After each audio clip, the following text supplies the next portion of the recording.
Deixa eu ler as nossas participações aí. Quer ler agora? Não, pode mandar. Tá, vejam bem aqui, gente. O que nos causa um certo espanto é que nós estamos vendo a história se repetir. A história se repetir.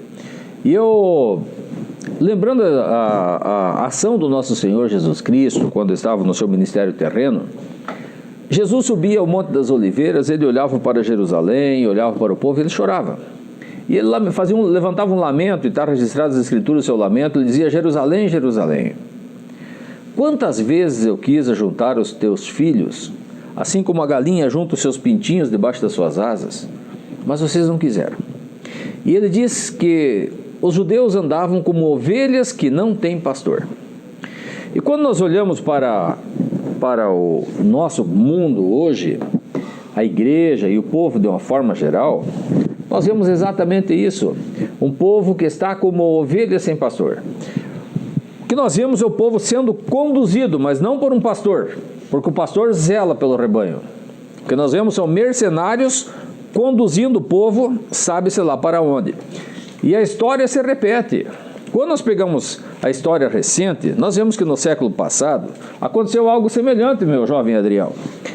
Durante a Segunda Guerra Mundial, mais especificamente na Alemanha, tinha um povo lá que ele era tido pelos dominantes da época, os governantes, como um perigo para a sociedade. Era um perigo, aquele povo era complicado, eles não podiam estar no meio das pessoas. O povo eram os judeus. E eles começaram com boas propostas para os judeus. Boas propostas, tanto que os judeus faziam suas malas e recebiam uma marquinha, no peito, nas suas roupas, identificando-os como judeu, uma estrelinha de Davi, e eles alegremente entravam nos trens para irem para, não os campos de concentração, não, eles iam para os seus kibbutzim, lá para os seus locais, onde eles então poderiam desenvolver seguros a sua profissão e cuidar das suas famílias de forma segura. Hoje, eles transferiram os campos de concentração para outra modalidade. Uma modalidade mais eficiente, é um campo de concentração tecnológico, onde estão te confinando. Então vejam bem, após essa grande guerra, os criminosos da época, aqueles que induziram e levaram milhões, não só de judeus, mas de poloneses, de ciganos, enfim, vocês conhecem a história. Essas pessoas foram julgadas, uma grande parte delas foram executadas, outros foram presos até o final da vida. E em decorrência das atrocidades médicas que foram feitas em nome da ciência, aconteceu na cidade de Nuremberg o julgamento dessas pessoas. E ali eles receberam então aquilo que eles mereciam.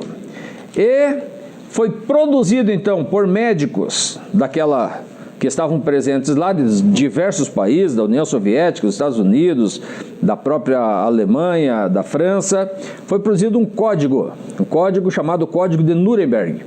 E esse código, então, ele passou a reger a experimentação humana em pesquisas científicas.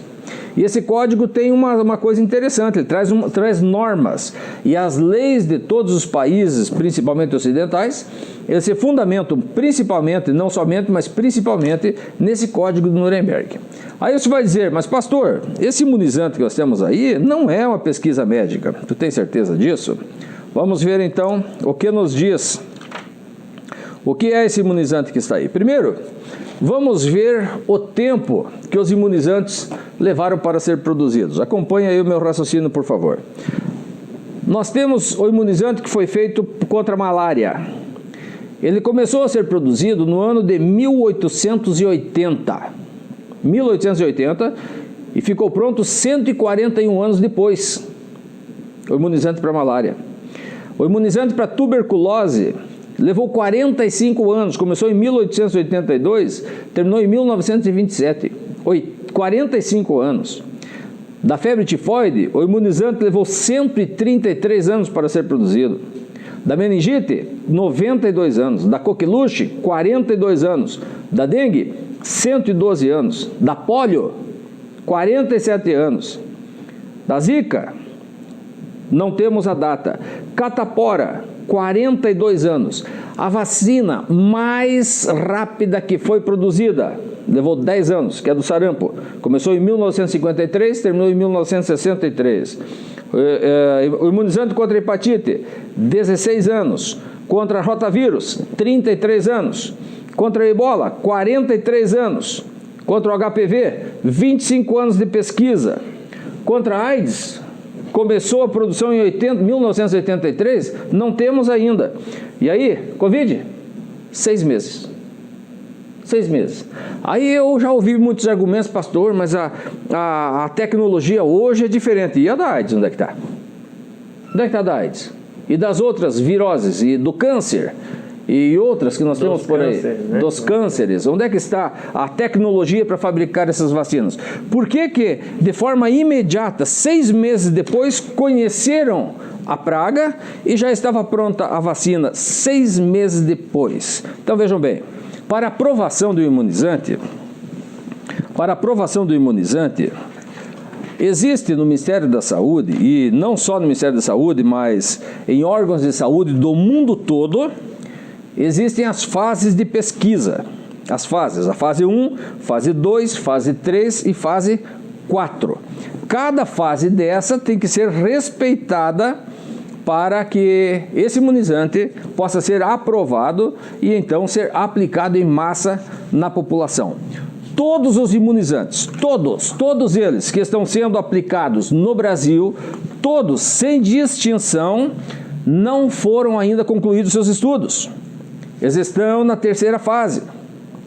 Na terceira fase. Falta terminar a terceira fase e a quarta fase ainda, para daí então começar a ser aplicado em larga escala na população. Diga-se de passagem, as 3 fases são simultâneas.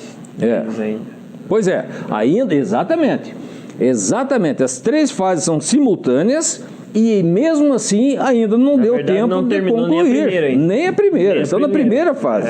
Os efeitos adversos... Para poder liberar, foi dito que a primeira, a segunda e a terceira iam ser juntas. De modo simultâneo. Exato, para poder acelerar. Mas nenhuma delas foi concluída. Então, o que nós temos aí são imunizantes, todas as marcas que estão sendo aplicadas no Brasil, todas elas são experimentais. Todas. Sendo experimental, não estando ainda aprovado, então nós não temos um medicamento científico. Não passou pelo método científico, ele está ainda em estudo. Está em estudo. Todas elas, fase 1, 2 e 3, não foram concluídas ainda. Todas elas. Então não tem como nós alegarmos que a ciência, que ciência? Ela está ainda em fase experimental, não é ciência ainda. Então o que está acontecendo? Vejam bem, nós temos aí um imunizante, só para vocês terem uma ideia, a Pfizer. A Pfizer o término completo do estudo dela está previsto para o dia 2 de maio do ano 2023. Olha só, 2/5 de 2023, a Pfizer. E já está sendo, desde o início do ano, largamente aplicado na população. Ou seja, um experimento clínico em larga escala na população.